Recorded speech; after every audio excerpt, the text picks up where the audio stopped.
جو سیدھا سیدھا اس کا مطلب نظر آ رہا ہے نا، وہ تو یہی ہے کہ ایک ایک گناہ کے بدلے ایک ایک نیکی لکھ دی جائے گی، اور اٹ ڈیپینڈس کہ اس نے توبہ کیسی کی ہے۔ یعنی اگر اس نے اتنی سچی توبہ کی ہے کہ اللہ کے سامنے اپنے گناہوں کا اتنا کھل کے اعتراف کیا ہے کہ اللہ کو اس کی توبہ پسند آ گئی ہے، جیسے علامہ اقبال فرماتے ہیں، موتی سمجھ کے شان کریمی نے چن لیے، قطرے جو تھے میرے عرق انفعال کے، جو شرمندگی کے آنسو میں نے بہائے، وہ شان کریمی نے موتی سمجھ کے چن لی۔ پھر جس کی توبہ اللہ کو اس قدر پسند آ جائے تو پھر اللہ کے لیے کیا مشکل ہے کہ یبدل اللہ سیئاتہم حسنات، کہ وہ اس کے گناہوں کو نیکیوں سے بدل دے۔ جیسے ایک حدیث میں بھی ایک مفہوم ہے ایک حدیث کا کہ ایک شخص جو سب سے آخر میں جنت میں جائے گا، اللہ تعالیٰ اس کے چھوٹے چھوٹے گناہوں کا تذکرہ کرے گا، ان سے پوچھے گا، اور بندے کے پاس کوئی چارہ نہیں ہوگا اعتراف کرنے کے علاوہ کہ یہ گناہ بھی تم نے کیے تھے، یہ بھی کیے تھے۔ جو چھوٹے چھوٹے گناہ اللہ اس کو یاد کرائے گا اور وہ مانتا جائے گا کہ ہاں یہ میں نے کیے ہیں، اور دل میں وہ سوچ رہا ہوگا کہ ابھی تو میرے بڑے بڑے کبیرہ گناہ بھی پڑے ہیں، کہیں اللہ ان کے بارے میں نہ پوچھنے لگ جائے۔ وہ اپنی طرف سے بچ رہا ہوگا کہ کہیں ان کا تذکرہ نہ آ جائے۔ تو اللہ تعالیٰ فرمائیں گے کہ تمہارے یہ جو جن گناہوں کا تذکرہ کیا گیا ہے ابھی، ان کے بدلے میں تمہیں نیکیاں دی جا رہی ہیں، گناہوں کے بدلے تمہارے گناہوں کو نیکیوں سے بدلا جا رہا ہے۔ وہ کہے گا یا اللہ وہ میرے تو وہ والے بڑے بڑے گناہ بھی ابھی رہتے ہیں۔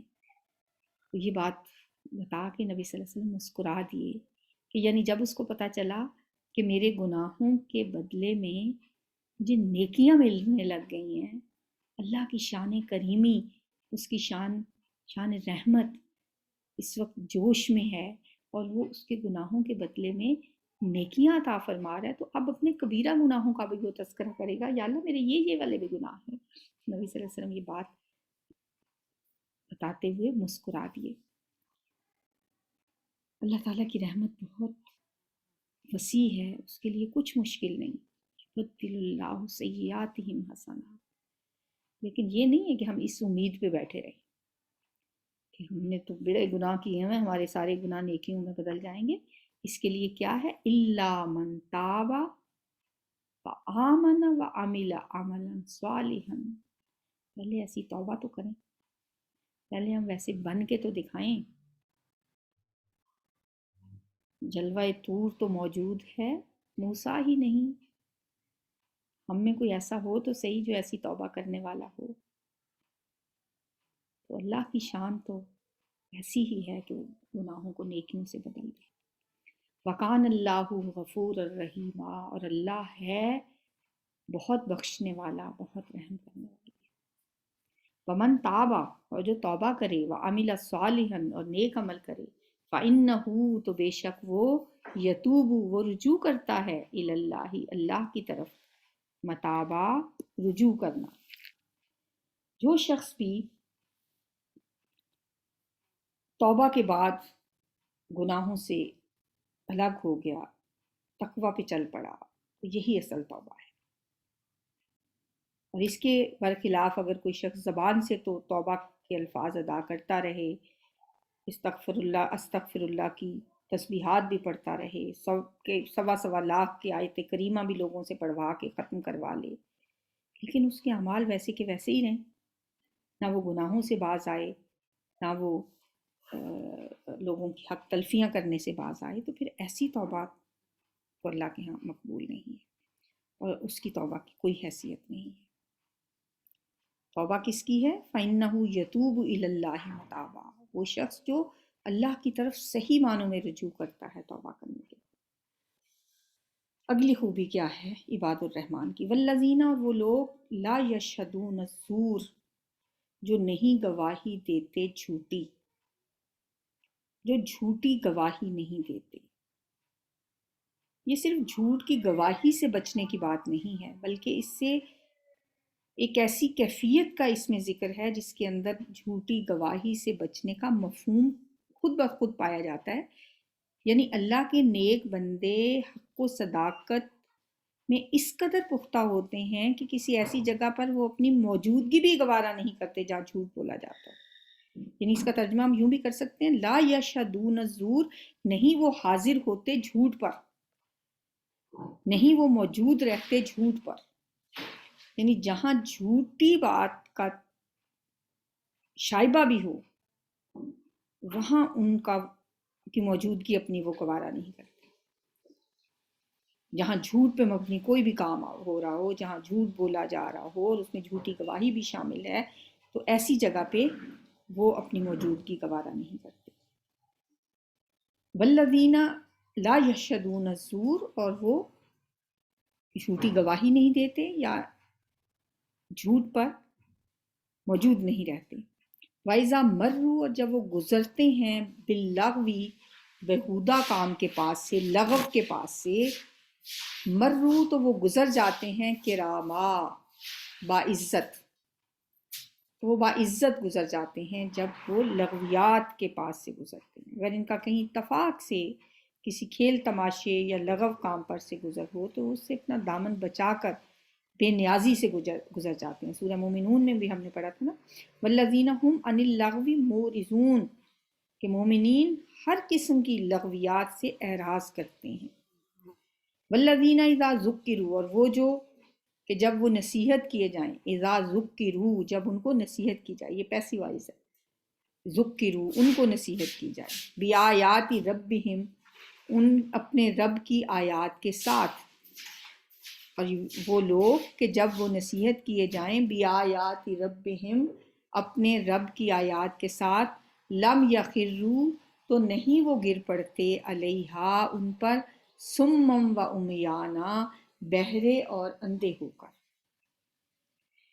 اس کا ایک مطلب تو یہ ہے کہ ایسے لوگ جب قرآن آیات کو پڑھتے یا سنتے ہیں تو ان کا رویہ اندھوں یا بہروں جیسا نہیں ہوتا، بلکہ وہ ان پر غور کرتے ہیں، تدبر کرتے ہیں، تفکر کرتے ہیں، سوچ و بچار کرتے ہیں۔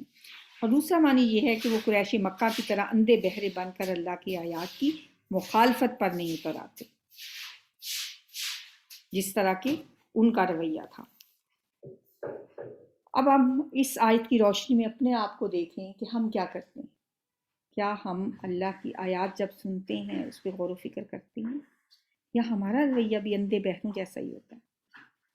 یقیناً اس کا جواب ہمیں فوراً مل جائے گا کہ ہم اللہ کی آیات کو کیسے سنتے ہیں یا پڑھتے بھی ہیں۔ خود بھی قرآن لے کے وضو کر کے بیٹھتے ہیں، ہمیں تو یہ تک نہیں پتا ہوتا کہ اللہ ہم سے کیا فرما رہا ہے۔ یہ اندھے بہروں جیسا ہی سننا ہے اور اندھے بہروں جیسا ہی پڑھنا ہے۔ عباد الرحمن کی یہ شان نہیں ہے کہ وہ اندھے بہروں کی طرح قرآن پڑھے۔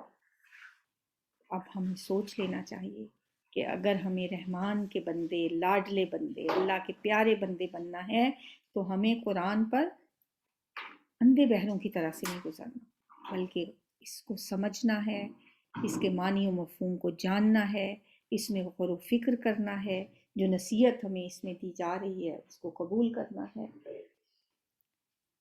اگلی کوالٹی کیا ہے؟ والذین، اور وہ لوگ جو یقولون وہ کہتے ہیں، ربنا اے ہمارے رب، حب لنا عطا کر ہمیں، من ازواجنا ہماری بیویوں سے، وذریاتنا اور ہماری اولاد کی طرف سے، قرۃ اعین آنکھوں کی ٹھنڈک، عین کی جمع آئین، قرۃ آنکھ ٹھنڈک کو کہتے ہیں، قرۃ العین لوگ نام بھی رکھتے ہیں آنکھوں کی ٹھنڈک، تو آنکھوں کی ٹھنڈک عطا فرما ہمیں ہماری بیویوں اور ہماری اولاد کی طرف سے، وجعلنا اور ہمیں بنا، للمتقین اماما پرہیزگاروں کا امام، یعنی جس رستے پر وہ کہتے ہیں کہ ہم چل رہے ہیں، یا اللہ ہمارے اہل و عیال کو بھی اسی رستے پر چلا دے تاکہ ان کی طرف سے ہمیں آنکھوں کی ٹھنڈک نصیب ہو، کیونکہ اللہ کے ان نیک بندوں کی آنکھوں کی ٹھنڈک تو اسی میں ہوگی کہ ان کے گھر والے بھی اللہ کے فرما بردار بنیں، اللہ کی بندگی کے رستے کو اختیار کریں۔ اس کے برعکس اگر گھر کا سربراہ تو اللہ کے دین پہ چلنے والا ہو اور اس کے گھر والے جو ہیں ان کے ترجیحات بھی الگ ہوں اور ان کی مشغلے بھی الگ ہوں، پھر ظاہر ہے گھر کے اندر ایک کشمکش کا ماحول پیدا ہو جائے گا جو ان میں سے کسی کے لیے بھی باعث سکون نہیں ہوگا. تو اس لیے وہ اپنے گھر والوں کے لیے دعائیں بھی کرتے ہیں، کیونکہ اللہ کا فرمان بھی ہے نا، قُوا أَنفُسَكُمْ وَأَهْلِيكُمْ نَارًا، آگ سے خود بھی بچو اور اپنے گھر والوں کو بھی بچاؤ. تو گھر والوں کو آگ سے بچانے کے لیے ایک تو انسان جو بھی سربراہ ہوتا ہے اس کی ذمہ داری ہے کہ وہ ان کو دین کے رستے کی طرف لے کے آئے، جیسا کہ اللہ کے نبی نے بھی فرمایا ہے کلکم راع وکلکم مسئول عن رعیتہ، کہ تم میں سے ہر شخص کی حیثیت ایک چرواہے کی سی ہے اور تم میں سے ہر کوئی اپنی رعیت کے بارے میں جواب دہ ہوگا. اس لحاظ سے انسان کے اہل و عیال اس کی رعیت ہیں اور اپنی اس رعیت کے بارے میں اس سے سوال کیا جائے گا، لہٰذا اس کی ہدایت کے لیے اسے کوشش بھی کرنی چاہیے اور دعا بھی کرنی چاہیے. اب یہاں پہ وہ دعا کرتے ہیں کہ اے ہمارے رب، ہمیں ہماری بیویوں اور ہماری اولاد کی طرف سے آنکھوں کی ٹھنڈک نصیب فرما. اس لیے جو بچے نماز نہیں پڑھتے یا کسی کے گھر میں کسی کی بیوی نماز نہیں پڑھتی یا شوہر نماز نہیں پڑھتا، تو اس کے لیے نماز پڑھنا یا قرآن پڑھنا یا دین کی طرف اس کا رجحان نہیں ہے، تو ان کے لیے یہ دعا مانگنی چاہیے. یہ بہت افیکٹو دعا ہے جو اللہ نے ہمیں سکھائی ہے. ربنا سے ربنا حب لنا من ازواجنا وذریاتنا قرۃ اعین واجعلنا للمتقین اماما. للمتقین اماما، ہمیں متقین کا امام بنا. اس کا یہ مطلب نہیں کہ عباد الرحمن امامت کے لیے بے قرار ہیں کہ انہیں امام بنا دیا جائے، بلکہ اس دعا کو اس طرح سمجھنا چاہیے کہ مرد چونکہ گھر کا سربراہ ہوتا ہے اور اس کے بیوی بچے اس کے پیروکار ہوتے ہیں، چنانچہ گھر کے سربراہ کی دعا جو ہے اور اس کی خواہش جو ہے وہ ایسی ہونی چاہیے کہ اللہ اس کے اہل و عیال کو بھی متقی بنا دے. اس امامت کا ایک اور پہلو بھی ہے، وہ یہ کہ میدان حشر میں ہر انسان کے اہل و عیال جو ہیں اور اس کی جو نسل ہے وہ اس کے پیچھے پیچھے چل رہے ہیں. عباد الرحمن کی یہ دعا اس لحاظ سے بھی موزوں ہے کہ اے اللہ میدان حشر میں ہم جن لوگوں کے لیڈر بنیں، جن کے امام بنیں، ان کو بھی نیک اور پرہیزگار بنا دیں تاکہ وہ لوگ بھی ہمارے ساتھ جنت میں داخل ہوں اور ہماری خوشی کا باعث بنیں. ایسا نہ ہو کہ ہمارے پیچھے آنے والی نسلوں کے لوگ جہنم کے مستحق ٹھہریں. تو یہ مطلب ہے وَجَعَلْنَا لِلْمُتَّقِينَ إِمَامًا کا. اولئک، یہی لوگ، یجزون، بدلے میں دیے جائیں گے، جزا دیے جائیں گے، یعنی ان کو جزا ملے گی، ان کو بدلہ ملے گا کس چیز کا؟ الغرفۃ، اونچے محلات، بالا خانے، بالا خانے اونچی جگہیں. کیوں؟ بما صبروا، اس وجہ سے کہ انہوں نے صبر کیا. وَيُلَقَّوْنَ، اور وہ استقبال کیے جائیں گے، فیہا، اس میں، تحیتاً، دعا و سلام کے ساتھ، تحیتاً و سلاما. تحیت دعائیہ الفاظ، سلامہ سلامتی کی دعا، تحیتاً و سلاما. اللہ تعالیٰ دنیا میں بندوں کو آزماتا ہے، لیکن نیک انسان کی زندگی میں بے شمار موقع ایسے آتے ہیں جب اس کے سامنے گناہ کا رستہ کھلا ہوتا ہے، لیکن دوسری طرف نیکی اور اللہ کی فرمانبرداری کے رستے پر استقامت کے ساتھ چلنے کے لیے قدم قدم پر اس کو صبر کی ضرورت ہوتی ہے اور اسے اپنی شہوات کو، اپنے نفس کو قابو رکھنا پڑتا ہے. اب ایک بندہ مومن ان دونوں رستوں میں سے اگر صبر والا رستہ اختیار کرتا ہے، نیکی کا رستہ اختیار کرتا ہے، تو وہاں تو قدم قدم پر اسے صبر کرنا پڑے گا. پوری زندگی اس کی صبر ہے. اگر اسے اپنے آپ کو گناہ سے بچانا ہے تو بھی صبر ہے، اگر نیکی کے رستے پہ چلنا ہے وہ بھی صبر ہے، اگر مشکلات پہ اس نے استقامت دکھانی ہے تو بھی صبر ہے. لہٰذا پوری زندگی اس کی صبر سے عبارت ہے. چنانچہ یہاں پہ یہ کہا گیا کہ جو اس نے دنیا میں صبر کیا، اس صبر کے بدلے میں یجزون الغرفۃ بما صبروا، جو انہوں نے صبر کیا اس کے بدلے میں انہیں جنت میں بالا خانے، اونچے محلات ملیں گے اور وہ استقبال کیے جائیں گے اس میں دعا و سلام کے ساتھ. وَيُلَقَّوْنَ فِيهَا تَحِيَّةً وَسَلَامًا. خالدین فیہا، ہمیشہ رہنے والے ہیں اس میں،